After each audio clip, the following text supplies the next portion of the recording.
EPS 95 नया नियम लागू होने से उच्च पेंशन चुनने वाले सदस्यों को होगा भारी नुकसान। जाने विस्तार में ईपीएस 95 कर्मचारी पेंशन योजना के सदस्यों को कड़ी टक्कर मिलने की संभावना है।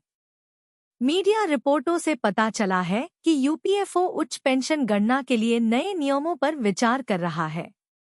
अगर प्रोराटा गणना पर आधारित नियमों को लागू किया जाता है तो ईपीएस 95 सदस्यों की पेंशन में 30 से 40% की कटौती की जा सकती है। श्रम एवं रोजगार प्रैक्टिस प्रमुख पीवी मूर्ति ने पुष्टि की कि अधिक पेंशन का विकल्प चुनने वाले कर्मचारियों की सेवा अवधि को 2 हिस्सों में बांटा गया है। हालांकि ईपीएफओ ने अभी तक नई व्यवस्था पर आधिकारिक बयान नहीं दिया है। इस संबंध में कोई सर्कुलर जारी नहीं किया गया है। उच्च ईपीएस पेंशनर्स को लगेगा बड़ा झटका।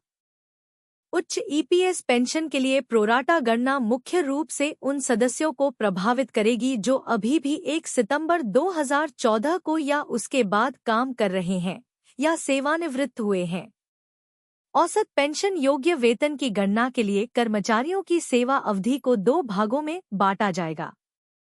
पहला भाग 16 नवंबर 1995 ईपीएस 95 के लागू होने की तारीख से 31 अगस्त 2014 तक की अवधि को कवर करेगा, जबकि दूसरा भाग 1 सितंबर 2014 से सेवानिवृत्ति की तारीख तक का होगा।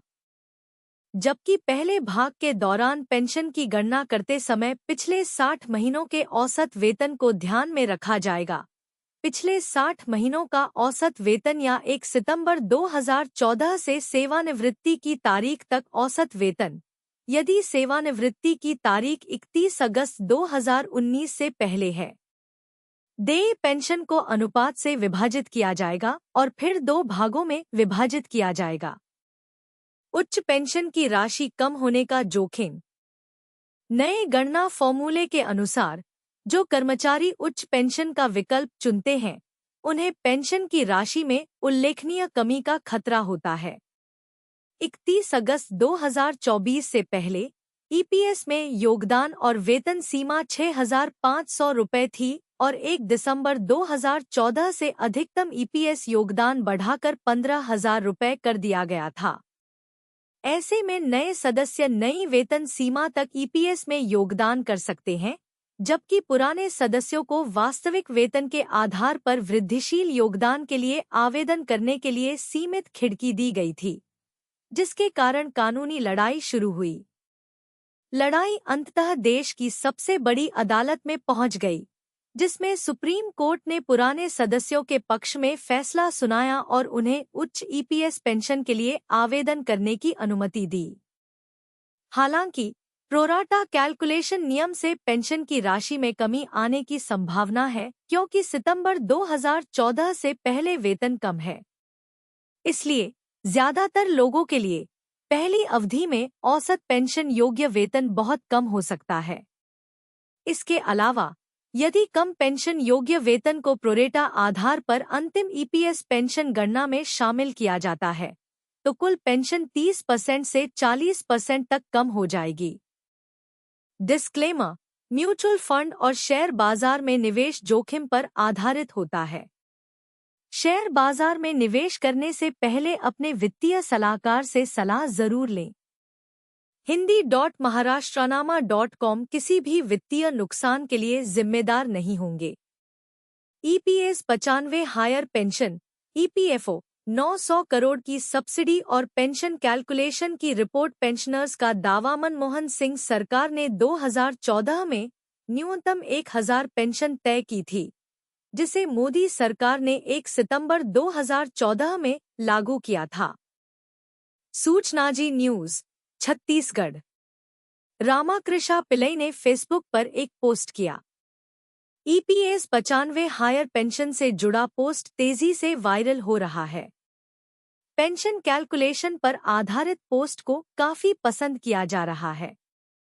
इसमें लिखा है कि 2014 से पहले पेंशन योग्य वेतन सीमा 5,000 और 6,500 थी, तो आपकी पेंशन अधिकतम हो सकती है 650019701764.00।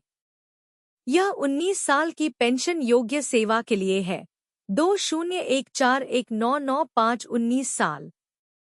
यह मोदी सरकार ही है जिसने पेंशन योग्य वेतन को 15,000 कर दिया। 1 सितंबर 2014 इसके अनुसार पेंशन भी बढ़ेगी।